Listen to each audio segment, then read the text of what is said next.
Alright lads, hope y'all like the intro. Hope you like the intro.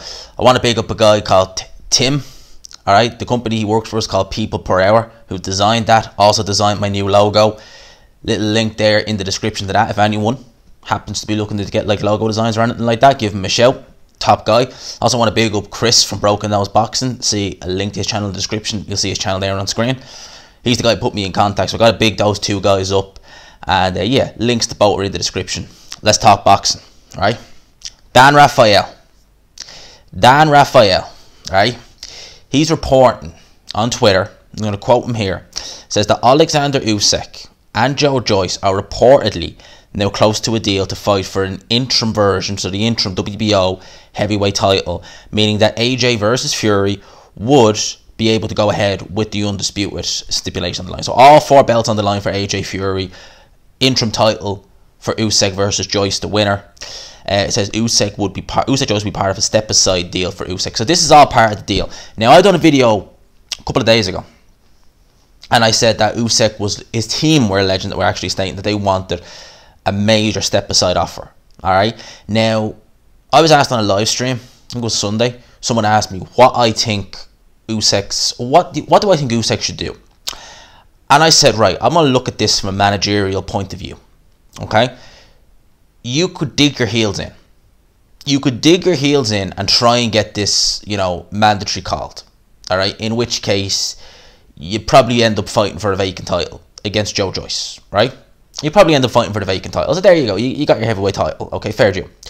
Or, from a managerial point of view, you take the step aside money, which is going to be an absolute rake of cash. Like, it's not going to be a couple of $100 grand. It's going to be a, happy birthday to Mr. Oleksandr Usyk. There you go. And he will have not had to do anything. He can go, and I said more than likely it be an interim title on the line against Joyce should they fight next. He'll get paid for that fight as well. Likely if it's with Frank Warren, could potentially do it on BT Sport pay-per-view. So just think of it like that from a logical sense, right? You dig your heels in, you fight Joyce anyway, you get your payday, you get your title. Or you take the step aside money, you fight Joyce, you get an absolute massive payday for, taking the step aside money. Your money for fighting Joyce won't be too bad either, I would imagine. It's definitely probably going to be in the 7-figure region. And then you're mandatory for the winner of AJ Fury. And sure, if they vacate, well, you've got elevated the full champion. So from just a logical point of view, from a business point of view, from a managerial point of view, why wouldn't you take the step aside money? I mean, this is just me from the outside looking in. That's just my way of looking at it. I mean, you're getting paid probably a rake of cash to do nothing.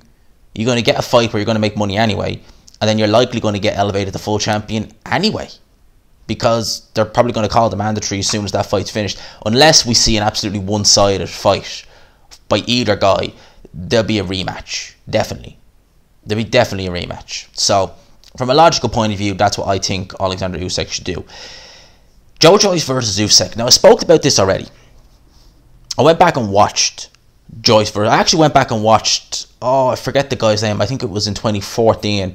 It was in an ABA final. And I only watched it the other day. It was Joyce, and I cannot remember the guy's name. It was on Sky. I can't remember the guy's name.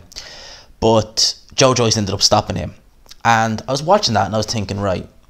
Joyce, he's still, like, even watching him in the amateurs, he's still very much the same in the pro. Very, just novice-y, very crude, very, like I spoke about it before. Like, when I watched Dubois versus Joyce with the lads were all commenting because Joyce had white trunks, and they were like, the guy in the white trunks, he really looks bad, he just looked like he knows what he's doing. I'm like, no, that's just, don't mind that, that's how he fights. And then by the end, they were like, oh yeah, he wasn't as bad as we thought. I said, no, that's just it. I don't know how it is. I don't know how he does it. But it's effective. He looks as crude, and he looks like someone who's, only been in the gym a couple of months. But it's effective. It's got him an Olympic silver medal. Gets him a high ranking with the WBO. It's got him some wins over guys like Brian Jennings, Daniel Dubois. It's effective. Make no mistake about it. I go back and look at that World Boxing... I got that wrong last time. It was the World Series of Boxing, because I kept saying World Boxing Super Series last time, and people correctfully corrected me on that. In the World Series of Boxing, Usyk lit Joyce up. I think Joyce's jabs improved since then. I think he still looks raw, you know, in his technique. He looks crude, but I think that he's experienced now. I think Joe Joyce has a better understanding of the game now. I think he's more experienced. I think he will know what he did wrong in that fight. I think he'll know not to just bore in and let Usyk time him, because Usyk was just finding a home for that. Every time you go in, Usyk would just find a home for that left hand, you know. I mean, he just pivot, move, throw a left hand, and what Joe Joyce would do is he'd just come forward in straight lines, and Usyk would just throw the left hand and he'd just be out of range. You know, Usyk's speed was brilliant in that fight. I think that Usyk can maintain that over 12 rounds, but what people forget is Joe Joyce has a very good engine too. And I think that over 12 rounds, he would use his strength a lot more. And Oleksandr, like, Usyk had trouble with Chisora when Chisora brought it up real close. Now, I know Chisora and Joe Joyce are very different. You know, Chisora is 6'1", Joe Joyce is, 6'6". But Joe Joyce very physical, very strong. I think training with Ismail Salah. I'm not going to pick Joe Joyce, right? Although I think he's live in there, I would still pick Usyk.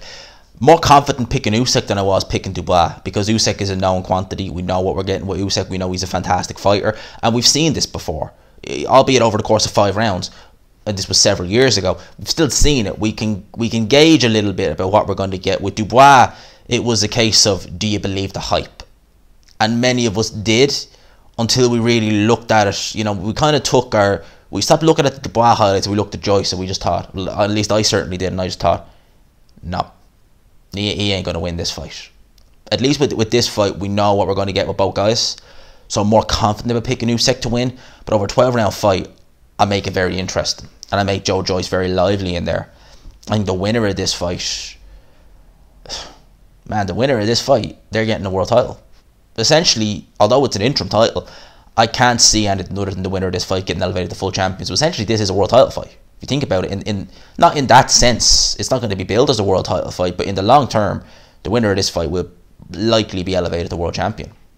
So there's a lot at stake in this. So for me, it's a good fight. I hope what Dan Rafael's reporting is true there, because I personally want to see this fight. I think it's a good fight. Joe Joyce called Usyk out straight after the Dubois win, right? Even with some, look at Vodcek when he fought Beterbiev. I think Vodcek lost to Beterbiev in the amateurs, and I know in East Europe they tend to, the amateurs means a lot to them. It means a lot more, the amateur boxing scene in East Europe, than it does in, say, like the UK and in the US.